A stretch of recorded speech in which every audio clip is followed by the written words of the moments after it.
அனைத்து தமிழ் மக்களுக்கும் கணேஷின் பணிவான வணக்கம். வாங்க ஃப்ரெண்ட்ஸ், மார்க்கெட் பற்றி டிஸ்கஸ் பண்ணலாம்.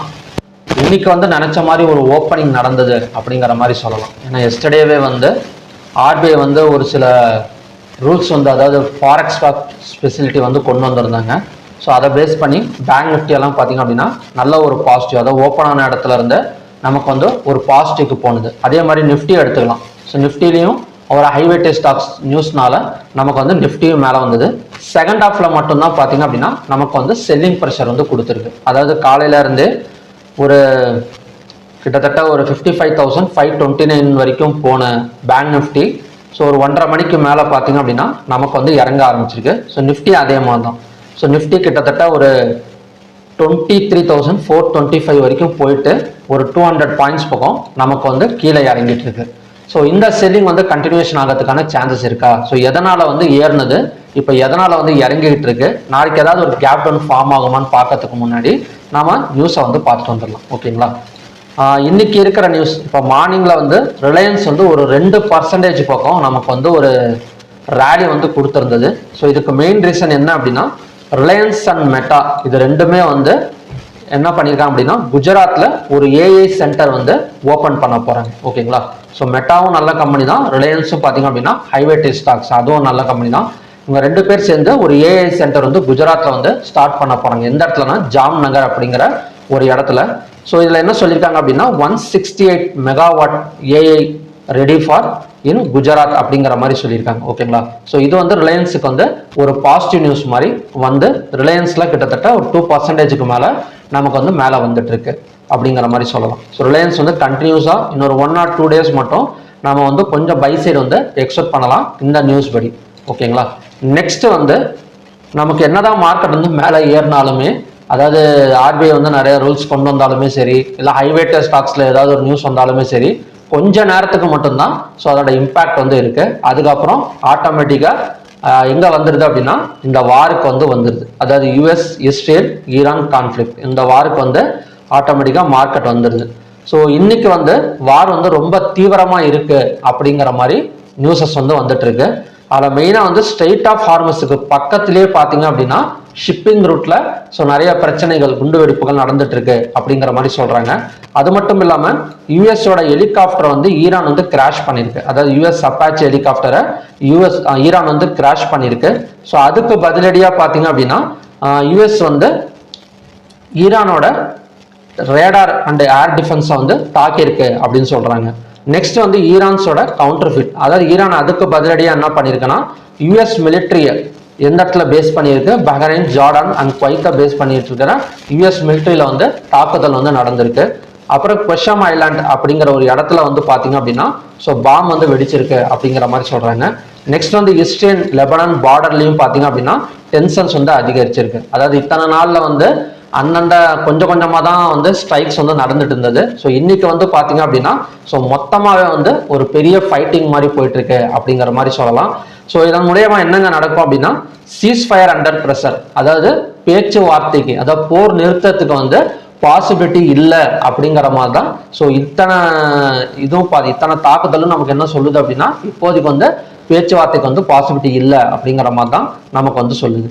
ஸோ இதன் மூலியமா என்ன நடக்கும்னா ஆயில் பிரைசஸ் மறுபடியுமே ஒரு டிமாண்ட் ஆகக்கூடிய சான்சஸ் இருக்கு. ஸோ மற்ற வேர்ல்டு குளோபல் ஸ்டாக் எக்ஸ்சேஞ்சிலலாம் பார்த்தீங்க அப்படின்னா பணத்தை வெளியெடுக்கிறதுக்கான ஒரு பாசிபிலிட்டி இருக்கு. அதன் மூலியமா நமக்கு இந்தியன் மார்க்கெட்டும் கொஞ்சம் என்ன சொல்றது அப்படின்னா சரியறதுக்கு சான்சஸ் இருக்கு. ஸோ இப்ப நடந்துட்டு இருக்கிற இந்த தாக்குதல் எல்லாம் பாத்தீங்க அப்படின்னா ஒரு 11 மணி 12 மணி 1 மணி ஸோ அந்த மாதிரி ஜோன்ல தான், அந்த மாதிரி டைம் ஜோன்ல தான் நமக்கு நடந்துகிட்டே வருது. ஸோ அதனாலதான் நமக்கு இந்தியன் மார்க்கெட் ஒரு 12:30 மணிக்கு மேல பாத்தீங்க அப்படின்னா ஒரு ப்ராஃபிட் புக்கிங் பண்ண ஆரம்பிச்சிருக்காங்க. ஓகேங்களா? ஸோ நியூஸை பேஸ் பண்ணி ப்ராஃபிட் பண்ணிட்டாங்க. ஸோ இப்போ வார பேஸ் பண்ணி ப்ராஃபிட் புக்கிங் பண்ண ஆரம்பிச்சிருக்காங்க. ஸோ நாளைக்கு மேபி ஒரு கேப் டவுன் விழுவதற்கான சான்சஸ் இருக்கு. ஸோ அதோட லெவல்ஸ் நம்ம பார்க்கலாம் சார்ட் பார்க்குறப்ப. நெக்ஸ்ட் ஸோ கோல்டு நமக்கு ஒரு 11 வீக் லோ, அதாவது 11 வாரத்துக்கான லோ வரைக்கும் வந்திருக்கு. ஸோ இந்த இடம் ஒரு பையர்ஸுக்கான சான்ஸா செல்லர்ஸுக்கான சான்ஸா அப்படிங்கிறத பார்த்தோம் அப்படின்னா ஸோ கோல்டை பொறுத்த வரைக்கும் எப்போவுமே பையர்ஸுக்கான சான்ஸ் தான். ஸோ எப்பெல்லாம் இறங்குதோ அப்பெல்லாம் பை பண்ண வேண்டியது தான். ஸோ ஒரு லாங் டேர்மா கொண்டு போனோம் அப்படின்னா நமக்கு என்ன நடக்கும் அப்படின்னா ஒரு நல்ல லாபம் கிடைக்கும். கோல்டு எப்பவுமே லாபம் தான் ஒரு லாங் டேர்மா எடுத்துட்டு போறப்ப. பட் ஒரு ஸ்விங் ட்ரேடிங் ஒரு ஷார்ட் டேர்மாக எடுத்துகிட்டு போகிறோம், உள்ள ஒரு டே ட்ரேடிங் பண்ணோம் அப்படின்னா ஸோ நம்ம வந்து நிறைய விஷயங்களை வந்து கற்றுக்கணும். கோல்டு ட்ரேட் பண்ணுறப்ப சாதாரணமாக வந்து ஒரு இன்ட்ராடேவோ இல்லைன்னா ஒரு ஸ்விங் ட்ரேட் ஒரு 10 நாளோ 15 நாளோ பண்ணுறப்ப நம்ம வந்து ஒரு கண்மூடித்தனமாக பையோ செல்லோ எல்லாம் பண்ணிட முடியாது. ஓகேங்களா, ஒரு ப்ராப்பராக ஒரு ஃபியூச்சர்ஸை எடுக்கிறோம் அப்படின்னா நிறைய நியூஸஸை வந்து நம்ம கலெக்ட் பண்ணிட்டு தான் நம்ம வந்து கோல்டு அண்ட் சில்வரை வந்து ட்ரேட் பண்ணணும். ஓகேங்களா, இப்போ ஓவராலாக கோல்டு வந்து ஒரு 11 வீக் லோவில் வந்து இருக்கு. ஸோ இந்த 11 வீக் லோ வந்து ஏதாவது சப்போர்ட் இருக்கான்னு ஃபர்ஸ்ட் பார்க்கணும். ஸோ சப்போர்ட் இருந்தால் தான் அந்த இடத்துல வந்து நமக்கு பையர்ஸுக்கான சான்சஸ் இருக்கும். இப்போ இந்த வார் வந்து மறுபடியும் கண்டினியூ ஆயிட்டு இருக்கனால ஸோ இந்த ஃபால் வந்து இதோட முடிஞ்சிரும் அப்படிங்கிறது தான் என்னோட ப்ரெடிக்ஷன். ஓகேங்களா, ஸோ இது வந்து நீங்கள் வந்து என்ன சொல்லுது அப்படின்னா பை பண்ணோம் செல் பண்ணோங்கிறது கிடையாது. இது வந்து ஒரு எஜுகேஷனல் பர்பஸ்க்காக தான் என்னோட ப்ரெடிக்ஷனை வந்து நான் சொல்லிட்டு இருக்கேன். ஸோ வார் மறுபடியும் கண்டினியூஷன் ஆகிட்டு இருக்கனால நமக்கு இந்தியன் மார்க்கெட்டில் வந்து அதாவது குளோபல் மார்க்கெட்லையும் சரி இந்தியன் மார்க்கெட்லையும் ப்ராஃபிட் புக்கிங் நடக்குது. இதன் மூலியமா நமக்கு வந்து மறுபடியும் MCXோட ப்ரைஸஸ் வந்து ஏறத்துக்கான பாசிபிலிட்டிஸ் வந்துருக்கு. கோல்டோட கிராஷஸ் எது வரைக்கும் இருக்கு அப்படின்னா இப்போ இறங்கி இருக்கிற வரைக்கும் பாசிபிலிட்டி இருக்கு. இங்கே வந்து ரெக்கவரி ஆகிறதுக்கான சான்சஸ் வந்து கோல்டில் வந்து இருக்கு. பார்க்கலாம் என்ன மாதிரி வந்து நடக்குது அப்படின்னு. ஓகேங்களா, நெக்ஸ்ட் வந்து நம்ம லெவல்ஸ் பார்க்கலாம். இப்போ பேங்க் நிஃப்டி பார்த்தோம் அப்படின்னா கிட்டத்தட்ட 55,529 நமக்கு கீழே இறங்கிட்டு இருக்கு. ஆல்மோஸ்ட் இந்த இடத்துல ஒரு டபுள் டாப் ரெசிஸ்டன்ஸ் எடுத்திருக்கு அப்படிங்கிற மாதிரி சொல்லலாம். ஓகேங்களா, ஸோ நாளைக்கு க்ளோஸுக்கு கீழே ஓப்பனிங் கொடுத்தாலோ இல்லைன்னா லோக்கு கீழே ஸோ இன்னைக்கான லோக்கு கீழே ஒரு ஓப்பனிங் நடந்தாலும் நமக்கு கண்டினியூஸா கொஞ்சம் கீழே இறங்குறதுக்கு சான்சஸ் இருக்கு. ஸோ நெக்ஸ்ட் டார்கெட்டுங்கிறது 53,126 வரைக்கும் நம்ம வந்து எக்ஸ்பெக்ட் பண்ணலாம். ஸோ இந்த பேட்டர்ன் படி ஸோ இந்த எம் பேட்டர்னே நமக்கு வந்து நெக்லைனே பார்த்தீங்க அப்படின்னா இவ்வளோ தூரம் இருக்கு, 53,126 வரைக்கும் இருக்கு. ஏன்னா அவ்வளோ தூரம் வந்து பாசிபிலிட்டி இருக்கா அப்படின்னு கேட்டீங்க அப்படின்னா நடக்கலாம். ஒரு பெரிய இந்த வாரம் அப்படியே கண்டினியூ ஆனதுன்னு வச்சுக்கோங்களேன். ஸோ அமெரிக்கா பங்கு சந்தைகளெல்லாம் ஒரு பெரிய அளவில் விழுகுது, ஈவினிங் டைம்ல நிஃப்டி இறங்குது அப்படின்னா கண்டிப்பாக கொஞ்சம் செல்லிங் ப்ரெஷர் வந்து வரதுக்கு சான்சஸ் இருக்கு. ஓகேங்களா, ஸோ நெக்ஸ்ட் ஒரு டெம்பரவரி சப்போர்ட் வேணா இந்த இடத்துல வேணா ட்ரா பண்ணிக்கலாம். அதாவது இந்த கேப் ஃபில்லிங் ஏரியாவில் ஒரு டெம்பரவரி சப்போர்ட் வேணா நான் வந்து ட்ரா பண்றேன் 54,214. ஏன்னா இவ்வளோ தூரம் டார்கெட்டுங்கிறது ஸோ யாராலையுமே ஏற்றுக்க முடியாது. ஏன்னா 55,000 இப்போது ரன் ஆகிட்டு இருக்கு. 53,126 ஒரே நாளில் இறங்கிருமாங்கிறத கண்டிப்பாக டவுட் தான். அதனால அதுக்கு முன்னாடி ஒரு டார்கெட் அண்ட் சப்போர்ட் இந்த ஜோன்ல வந்து ட்ரா பண்றேன் 54,233. ஓகேங்களா, நெக்ஸ்ட் வந்து நிஃப்டி. இப்போ நிஃப்டி பார்த்தீங்க அப்படின்னா ஒரு ட்ரெண்ட் லைன் பேட்டர்ல தான் போயிட்டு இருக்கு. ஸோ ட்ரெண்ட் லைன் ட்ரா பண்ணியிருக்கேன் 15 மினிட்ஸ் வச்சு. ஸோ இந்த இடத்துல பார்த்தீங்க அப்படின்னா நமக்கு ரெசிஸ்டன்ஸ் எடுத்துட்டு இறங்கிட்டு இருக்கு. ஸோ மறுபடியும் இந்த இடத்துல சப்போர்ட் எடுத்துட்டு இறங்கிருக்கு. ஸோ லோவா பிரேக் அவுட் பண்ணாலும் ஒரு கேப் டவுன் ஓப்பனிங் நடந்தாலும் ஸோ அடுத்த டார்கெட் மேபி 22,960 வரைக்கும் கூட வரும். இந்த இடத்துல தான் ரொம்ப கேர்ஃபுல்லாக இருக்கணும். ஏன்னா ட்ரெண்ட் லைன்ல சப்போர்ட் எடுத்துட்டு இருக்கனால ஸோ இந்த ட்ரெண்ட் லைனையும் பிரேக் அவுட் பண்ணிட்டு கீழே கேண்டில் க்ளோஸ் வச்சாதான் நல்ல செல். இல்லைன்னா இந்த இடத்துல வந்து மறுபடியும் சப்போர்ட் எடுக்கிறதுக்கு சான்சஸ் வந்து இருக்கு. ஓகேங்களா, ஸோ இந்த ட்ரெண்ட் லைனோட சப்போர்ட்டை வந்து மறக்காம வந்து டிரா பண்ணிக்கோங்க. இந்த ரெண்டே கேண்டில் மட்டும்தான் நமக்கு வந்து என்ன சொல்றதுன்னா கீழே இருந்து மேலே வந்திருக்கு. ஸோ பார்த்தீங்கனாலே தெரிஞ்சிடும், டைமிங் தேவையில்லை. ஸோ 15 மினிட்ஸ் டைம் ஃப்ரேம் வச்சு நீங்கள் தாராளமாக வந்து ட்ரா பண்ணிக்கலாம் ஈஸியாகவே. ஓகேங்களா, அதனால க்ளோஸுக்கு கீழே ஓப்பனிங் வச்சா நமக்கு செல்லிங் தான் அப் டு இந்த ட்ரெண்ட் லைன் சப்போர்ட் வரைக்கும். இதையும் பிரேக் அவுட் பண்ணாதான் நமக்கு வந்து ஒரு செல் சைடு கன்ஃபர்மேஷன் கிடைக்கும். ஸோ அப்படி இல்லாமல் கொஞ்சம் மேலே ஓப்பன் ஆனால் கூட அகைன் இந்த ட்ரெண்ட் லைன்ல ரெசிஸ்டன்ஸ் எடுக்கிறதுக்கு சான்சஸ் இருக்கு.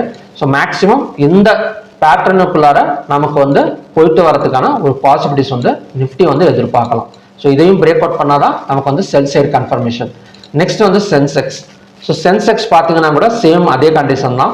இந்த இடத்துல நமக்கு வந்து ரெசிஸ்டன்ஸ் எடுத்துட்டு இறங்கிட்டு இருக்கு, ஒரு ட்ரிபிள் டாப் ரெசிஸ்டன்ஸ். நெக்ஸ்ட் க்ளோஸுக்கு கீழே ஓப்பனிங் வச்சா ஏன்னா ஆல்ரெடி பார்த்தீங்கன்னா ப்ராஃபிட் புக்கிங் போயிட்டு இருக்கு அப்படிங்கிறது நமக்கு நல்லாவே தெரியுது. ஸோ லாபத்தை வந்து புக் பண்ணிட்டு இருக்கிறாங்க அப்படின்னு பிகாஸ் ஆஃப் வார் டென்ஷன்னால. ஸோ அப்படி இருக்கிறப்ப கண்டிப்பாக வந்து கொஞ்சம் செல் சைடு ஓப்பனிங் தான் இருக்கும் நாளைக்கும். ஸோ அதையும் பிரேக் அவுட் பண்ணிட்டு கீழே வந்தது அப்படி க்ளோஸுக்கு கீழே ஓப்பனிங் வச்சது அப்படின்னாலோ இல்லை லோக்கு கீழே பிரேக் ஆனாலோ கண்டிப்பாக வந்து நமக்கு நெக்ஸ்ட் டார்கெட் வந்து இந்த ட்ரெண்ட் லைன் சப்போர்ட் தான். ஓகேங்களா, ஸோ நெக்ஸ்ட் வந்து ஃபின் நிஃப்டி பார்க்கலாம். இப்போ ஃபின் நிஃப்டி பார்த்தீங்கன்னா கூட ஒரு ரெசிஸ்டன்ஸ் எடுத்துட்டு இறங்கிட்டு இருக்கு. ஸோ சேம் தான், ஆக மொத்தத்தில் எல்லாமே ஒரே கண்டிஷன் தாங்க. க்ளோஸுக்கு கீழே ஓப்பனிங் பாசிபிலிட்டிஸ் இருக்கு. ஸோ அப்படி ஓப்பனிங் ஆனால் அங்கேருந்து நமக்கு வந்து சப்போர்ட் ஜோன் வரைக்கும் வரதுக்கு சான்சஸ் இருக்கு. நெக்ஸ்ட் வந்து 24,911 தான் ஃபின் நிஃப்டிக்கான சப்போர்ட் ஜோன். ரெசிஸ்டன்ஸ்ங்கிறது trend line resistance. So trend line ரெசிஸ்டன்ஸை நம்ம கரெக்டாக வந்து மார்க் பண்ண முடியாது. ஏன்னா நாளைக்கு வந்து எப்படி வேணா நமக்கு ஒருவேளை என்ன சொல்றதுன்னா சைடேஸ் போட்டுட்டு கூட மேலே வரலாம். ஸோ அதாவது ட்ரெண்ட் லைன் டிஸ்டன்ஸை வந்து மார்க் பண்ண முடியாது. நீங்கள் ட்ரா பண்ணி வச்சுக்கோங்க. அந்த ட்ரெண்ட் லைன் வந்து டச் பண்ணால் அந்த இடத்துல வந்து ரெசிஸ்டன்ஸ் வந்து ஒர்க் ஆகும். அதுவும் வந்து 2-15 minutes or 5 minutes candle red colour candle form ஆனதுக்கப்புறம் அந்த இடத்த வந்து ரெசிஸ்டன்ஸை வந்து எடுத்துக்கோங்க. இல்லை அப்படின்னா அந்த ட்ரெண்ட் லைன் டச் பண்ணிடும். ஒரு சில டைம் பார்த்தீங்க அப்படின்னா அந்த ட்ரெண்ட் லைனை வந்து 15 மினிட்ஸ் கேண்டில் டச் பண்ணிடும். அந்த கேண்டிலோட லோவை பிரேக் அவுட் பண்ணால் கூட அந்த இடத்துல கூட நம்ம செல் சைட் கன்ஃபர்மேஷன் வந்து கொடுத்துரும். ஸோ இந்த மாதிரி ஏதாவது ஒரு கன்ஃபர்மேஷன் கொடுத்ததுக்கு அப்புறம் தான் ஸோ நமக்கு வந்து ஒரு என்ன சொல்றதுன்னா ஒரு கான்ஃபிடன்ஸ் வந்து வரணும். ஸோ ஸ்ட்ரைட்டாக போயிட்டு ட்ரெண்ட் லைனை டச் பண்ணிட்டாலே அந்த இடம் வந்து ரெசிஸ்டன்ஸாக ஒர்க் ஆகுமான்னு கேட்டிங்கன்னா கிடையாது. அட்லீஸ்ட் ஒரு லோவையாச்சும் பிரேக் அவுட் பண்ணட்டும். லோவை பிரேக் அவுட் பண்ணால் நம்ம தாராளமாக அதை வந்து ரெசிஸ்டன்ஸை வந்து எடுத்துக்கலாம். சப்போர்ட்டுக்கும் அதே மாதிரி தான். ஸோ சப்போர்ட்டில் ஒரு ட்ரெண்ட் லைன் ட்ராப் பண்ணுறாங்க, அந்த இடம் டச் பண்ணாலே எடுத்துடலாமான்னா அவசரப்படாதீங்க. ஹையாக பிரேக் அவுட் பண்ணட்டும். ஹையாக பிரேக் அவுட் பண்ணதுக்கப்புறம் கூட நாம் வந்து ஒரு கன்ஃபர்மேஷனுக்கு வந்து வரணும். ஓகேங்களா? ஸோ மிட் கேப் நிஃப்டி இப்போதைக்கு நமக்கு இந்த இடம் பார்த்தீங்க அப்படின்னா ஒரு சப்போர்ட் ஜோன் 13,929ங்கிறது ஸோ இப்போதைக்கான ஒரு சப்போர்ட் ஜோன். ஸோ இதோட பிரேக் அவுட் லெவல்னு பார்த்தீங்க அப்படின்னா செல் சைடு பிரேக் அவுட்டுங்கிறது இந்த லோ, அதாவது 13,877. ஸோ இதையும் பிரேக் அவுட் பண்ணாதான் நமக்கு வந்து செல் சைடு பிரேக் அவுட். ஸோ அது வரைக்கும் இந்த இடம் வந்து நமக்கு சப்போர்ட்டாக வந்து ஒர்க் அவுட் ஆகும். ஓகேங்களா? நெக்ஸ்ட் வந்து இந்தியா விக்ஸ் எதங்க இப்போதைக்கு வந்து சப்போர்ட் பண்ணுது அப்படின்னா ஸோ இந்தியா விக்ஸை பொறுத்த வரைக்கும் ஒரு நியூட்ரல் தான். ஒரு பெரிய கிரீடியும் கிடையாது, அதே சமயம் பார்த்தீங்க அப்படின்னா ஒரு ஃபியரும் கிடையாது, நியூட்ரல் தான். பட் யூஎஸ்டி ஐஎன்ஆரும் அதே மாதிரி தான் ஒரு நியூட்ரலாக தான் இருக்கு. பெரிய அளவில் பையுக்கும் சப்போர்ட் பண்ணல, செல்லுக்கும் சப்போர்ட் பண்ணல. ஸோ இப்போ ப்ராஃபிட் புக்கிங் நடந்துட்டு இருக்கிற இடம் வந்து ஒரு வார் டென்ஷனால அப்படிங்கிற மாதிரி சொல்லணும். ஓகேங்களா? நெக்ஸ்ட் வந்து stock heat map. So stock heat map பார்த்துக்கிட்டிங்க அப்படின்னா நமக்கு காலையில் வரைக்கும் கொஞ்சம் ஒரு 12 மணி வரைக்கும் எல்லாமே கொஞ்சம் பாசிட்டிவ்ல இருந்தது. ஸோ 12-1 மணிக்கு மேலே பார்த்தீங்க அப்படின்னா பணத்தை வந்து வெளியே எடுத்துட்டு இருக்காங்க. இதில் மெயினாக பேங்கிங் அண்ட் ஃபின் நிஃப்டி பெரிய அளவில் இறங்கலை. அது மட்டும் கொஞ்சம் வந்து ஹோல்டிங்ல இருக்கு. HDFC bank, Axis bank, Kotak bank, ICICI bank. But மார்னிங்ல இருந்த கண்டிஷன்ல இருந்து கொஞ்சம் குறைஞ்சிச்சுன்னு சொல்லலாம். ஒரு பெரிய அளவில் வந்து பணத்தை வந்து எடுக்கல. ஸோ ஓவராலா நமக்கு வந்து ஒரு ரெட் சைடு க்ளோசிங், அதாவது ஒரு பிளட் பாத் அப்படிங்கிற மாதிரி சொல்லலாம். ஓகேங்களா? நெக்ஸ்ட் குளோபல் இண்டெக்ஸ் எப்படிங்க இருக்கு அப்படின்னா ஒரு 7 பாயிண்ட் இறங்கிடுச்சுங்க. காலையிலலாம் பார்த்தீங்கன்னா தெரியும், காலையில வீடியோவில் வந்து அப்டேட் பண்ணியிருந்தேன். ஒரு 3 பாயிண்ட் நெகட்டிவ்ல இருந்தது. அதுக்கப்புறம் ஒரு 10 மணி சுமாரில் ஒரு 2 பாயிண்ட் வந்தது, 4 பாயிண்ட், இப்போ கிட்டத்தட்ட ஒரு 8 பாயிண்ட் வந்து வந்திருக்கு. ஸோ எப்படியும் அமெரிக்கன் மார்க்கெட் கொஞ்சம் ஃபால் ஆனது அப்படின்னா குளோபல் இண்டெக்ஸ் நமக்கு ஒரு 20-30 பாயிண்ட் பக்கம் டவுன் எடுக்கிறதுக்கு சான்சஸ் இருக்கு. பார்க்கலாம் எந்த மாதிரி வந்து நடக்குது அப்படின்னு. ஓகேங்களா? நெக்ஸ்ட் வந்து நம்ம க்ரூட் ஆயிலுக்கு போயிடலாம். இப்போ இந்த இடத்துல நமக்கு ப்ராஃபிட் புக்கிங் அப்படின்னா கண்டிப்பா க்ரூட் ஆயில்ல என்ன நடக்கும்? டிமாண்ட் தான். ஓகேங்களா? க்ரூட் ஆயில் இந்த வார் டென்ஷன்னால டிமாண்ட் தான். ஸோ ஆல்மோஸ்ட் இந்த இடம் வந்து நமக்கு ஒரு சப்போர்ட்ல எடுத்திருக்கு. இப்போ மார்னிங்லேயே பார்த்துருந்தோம், இதுதான் சப்போர்ட் ஜோன், இதுதான் ரெசிஸ்டன்ஸ் ஜோன். பட் அவ்வளோ தூரம் இவ்வளோ தூரம் வருமானு தெரியல. இப்போ வந்து ஒரு சப்போர்ட் எடுத்திருக்கு 8,340. ஸோ இந்த இடம் வந்தால் மறுபடியும் சப்போர்ட் எடுக்கிறதுக்கு சான்சஸ் இருக்கு. ஓகேங்களா? இல்லைன்னா இந்த கேண்டில் பிரேக் அவுட் பண்ணா கூட நமக்கு பையிங் கன்ஃபர்மேஷன் தான். ஸோ அதோட டார்கெட் வந்து 8,574 அண்ட் 8,601. ஸோ இந்த இடம் வந்ததுக்கு அப்புறம் 215 minutes candle red colour candle form ஆனா மட்டும் இந்த இடத்துல ஒரு செல் சைடு கன்ஃபர்மேஷன் வந்து நமக்கு வந்து கிடைக்கும். ஸோ அது வரைக்கும் நமக்கு வந்து பையிங் தான். அது மட்டும் இல்லாமல் க்ரூட் ஆயில் இன்வென்ட்ரி டேட்டா இருக்கு. ஸோ காலையிலேயே ஏபிஐ வந்து எஸ்டிமேட் பண்ணியிருந்தாங்க, க்ரூட் ஆயில் வந்து இன்வென்ட்ரி வந்து கம்மியா இருக்கு, அதாவது ஸ்டோரேஜ் வந்து நமக்கு வந்து கம்மியா இருக்கு, அதனால ஒரு டிமாண்ட் கொடுக்கறதுக்கு சான்சஸ் இருக்கு அப்படிங்கிற மாதிரி எஸ்டிமேட் பண்ணியிருந்தாங்க. ஓவராலா இந்த வார் டென்ஷன் எல்லாமே வச்சு பாக்குறப்ப ஒரு ஈவினிங் டைம்ல ஒரு 8,340ங்கிறது ஒரு நல்ல சப்போர்ட்டா ஒர்க் அவுட் ஆகும் அப்படின்னு நினைக்கிறேன். ஓகேங்களா? நெக்ஸ்ட் வந்து நேச்சுரல் கேஸ். இப்போ நேச்சுரல் கேஸ்ல பெரிய மூவ்மெண்ட் இல்லை, பட் காலையில டிராப் பண்ணி வச்சிருந்த சப்போர்ட் வந்து ஒர்க் அவுட் ஆயிருக்கு. இருந்தாலும் ஒரு 3-4 பாயிண்ட் இறங்கிட்டு தான் மேலே வந்திருக்கு. ஸோ நெக்ஸ்ட் சப்போர்ட் நம்ம டிராப் பண்ணோம் அப்படின்னா இந்த இடத்துல, அதாவது டபுள் பாட்டம் சப்போர்ட் எடுத்துட்டு நமக்கு மேலே வந்திருக்கு. இந்த இடம் பார்த்தீங்கன்னா தெரியும், இந்த இடத்துல ஒரு டபுள் பாட்டம் சப்போர்ட் எடுத்துட்டு மேலே வந்திருக்கு. இதுதான் நெக்லைன் 295.3. ஸோ அகைன் 295.3 வந்தால் ஒரு சப்போர்ட் எடுக்கிறதுக்கு சான்சஸ் இருக்கு. அதோட டார்கெட் வந்து 305.5 வரைக்கும் நம்ம எக்ஸ்பெக்ட் பண்ணலாம். ஓகேங்களா? நெக்ஸ்ட் வந்து கோல்டு. ஸோ கோல்டு ஆல்மோஸ்ட் நமக்கு இப்போதைக்கு இறங்கிட்டு தாங்க இருக்கு. ஸோ ஈவினிங் டைம்ல ஒரு அதிகபட்சமாக கோல்டு இறங்கணும் அப்படின்னா 4,114 வரைக்கும் இறங்கலாம். ஸோ இப்போ நின்றுட்டு இருக்கிறது சப்போர்ட் ஜோன் தான். இன்னும் கொஞ்சம் செல்லிங் ப்ரெஷர் இருந்ததுன்னா 4,114ங்கிறது தான் ஸோ கோல்டோட லாஸ்ட் சப்போர்ட் ஜோன். சில்வரும் அதே மாதிரி தான். இப்போ கோல்டு எடுத்துக்கிட்டீங்க அப்படின்னா லோவை பிரேக் அவுட் பண்ணா ஸோ நெக்ஸ்ட் டார்கெட் அப்படிங்கிறது 1,47,955. ஸோ இந்த இடம் வந்ததுக்கப்புறம் 215 minutes candle green colour candle form ஆனால் இந்த இடத்துல பார்த்தீங்க அப்படின்னா பையிங் கன்ஃபர்மேஷன் கிடைக்கும். இல்லை அப்படின்னா கூட கொஞ்சம் மேலே ஏறினா கூட இந்த கேப் ஃபில்லிங் 1,51,961 தான் நெக்ஸ்ட் ரெசிஸ்டன்ஸ் ஜோன் கோல்டை பொறுத்த வரைக்கும். நெக்ஸ்ட் வந்து சில்வர். இப்போ சில்வர் பார்த்துக்கிட்டிங்கன்னா கூட லோவை பிரேக் அவுட் பண்ணால் 2,24,578ங்கிறது நமக்கான சப்போர்ட் ஜோன். இப்போ மார்னிங்கில் பார்த்தீங்க அப்படின்னா இந்த கேப் ஃபில்லிங் ஏரியா எஸ்டர்டேக்கு ஒரு சின்ன கேப் டவுன் வந்து விழுந்திருக்கும். ஸோ இந்த கேப் ஃபில்லிங் ஏரியாவை டச் பண்ணிட்டு நமக்கு வந்து செல்லிங் வந்து ஸ்டார்ட் ஆயிருக்கு. தெரியுதுங்களா? இந்த இடம் பார்த்தீங்கன்னா தெரியும். எஸ்டர்டேக்கும் இன்னைக்கும் வந்து ஒரு கேப் டவுன். ஸோ இந்த கேப் ஃபில்லிங்கை மறுபடியும் ரெசிஸ்டன்ஸ் எடுத்துட்டு இறங்கியிருக்கு. ஸோ லோவை பிரேக் அவுட் பண்ணால் ஸோ நமக்கு கண்டினியூஸாக இன்னொரு 3,000 to 4,000 பாயிண்ட்ஸ் பக்கம் சில்வர் வந்து கீழே இறங்கிறதுக்கு சான்சஸ் இருக்கு. ஸோ கோல்டு இவ்வளோ இறங்கிட்டு இருக்கிறதுக்கு மெயின் ரீசன் வந்து டாலர் ரேட் வந்து அதிகமாகிட்டே போகுது. ஸோ எப்பெல்லாம் டாலர் ரேட் வந்து இன்க்ரீஸ் ஆகுதோ ஸோ அப்போ கோல்டு மேலே இன்வெஸ்டர்ஸுக்கு கோல்டு மேலே இருக்கிற நம்பிக்கை வந்து குறைய ஆரம்பிச்சிடும். ஸோ இதுதாங்க கான்செப்ட். ஸோ டாலர் வந்து இன்க்ரீஸ் ஆனது அப்படின்னா எல்லாருமே டாலர்ல வந்து இன்வெஸ்ட்மெண்ட் பண்ண ஆரம்பிச்சிருவாங்க. கோல்டுல வந்து இன்வெஸ்ட்மெண்ட் வந்து பணத்தை வந்து வெளியே எடுத்துருவாங்க. ஸோ இதுதான் கான்செப்ட். அதனால தான் கோல்டு வந்து நமக்கு இந்த அளவுக்கு வந்து இறங்கிட்டு இருக்கு. ஸோ வார் டென்ஷனால மேலே வரணும் அப்படின்னா அது ஈவினிங் ஓப்பன் ஆகிற ஒரு யூஎஸ் மார்க்கெட் தான் அதை வந்து டிசைட் பண்ணணும். ஓகேங்களா? எப்படி பார்த்தாலும் $4,114 தான் ஸோ கோல்டோட எண்டு, அதாவது செல்லிங்கோட எண்டு அப்படின்னு நான் நினைக்கிறேன். பார்க்கலாம். நெக்ஸ்ட் வந்து காப்பர் பார்க்கலாம். ஸோ காப்பர் ஆல்மோஸ்ட் நமக்கு வந்து செல் சைடு பிரேக் அவுட் வந்து நடந்திருக்கு. ஸோ இந்த இடத்த நம்ம காலையிலேயே வந்து பார்த்துருந்தோம். ஸோ இந்த மாதிரி பார்த்தீங்க அப்படின்னா எனக்கு வந்து செல் சைடு பிரேக் அவுட் நடந்திருக்கு. ஸோ இந்த இடமும் கூட நான் உங்களுக்கு சொல்கிறேன் பாருங்க, நாளைக்கு நிஃப்டியில் இதே மாதிரி தான் நடக்கும் வாய்ப்புகள் இருக்கு. ஓகேங்களா? ஸோ நமக்கு வந்து செல் சைடு பிரேக் அவுட் இந்த இடத்துல கன்ஃபார்ம் ஆயிருக்கு. இந்த இடத்துலயே நம்ம வந்து ஒரு பேப்பர் ட்ரேடிங்காக ஒரு என்ட்ரி எடுக்கணுங்கிற அவசியம் கிடையாது. இந்த லோவை பிரேக் அவுட் பண்ணணும். அதாவது எந்த 15 மினிட்ஸ் கேண்டல் வந்து இந்த ட்ரெண்ட் லைனுக்கு கீழே க்ளோஸ் ஆயிருக்கோ அந்த லோவை பிரேக் அவுட் பண்ணாதான் நமக்கு வந்து ஒரு செல் சைடு கன்ஃபர்மேஷன் வந்து கிடைக்கும். அந்த இடத்துல தான் நம்ம வந்து ஒரு கான்ஃபிடன்ஸா வந்து ட்ரேட் பண்ண முடியும். ஓகேங்களா? ஸோ அவசரப்பட்டு எடுக்கணுங்கிற அவசியம் கிடையாது. காப்பருங்கிறது நல்ல ஒரு கன்ஃபர்மேஷன் கிடைச்சிருக்கு. ஸோ இதோட நெக்ஸ்ட் டார்கெட் அண்ட் சப்போர்ட் வந்து பார்த்தீங்க அப்படின்னா 1303.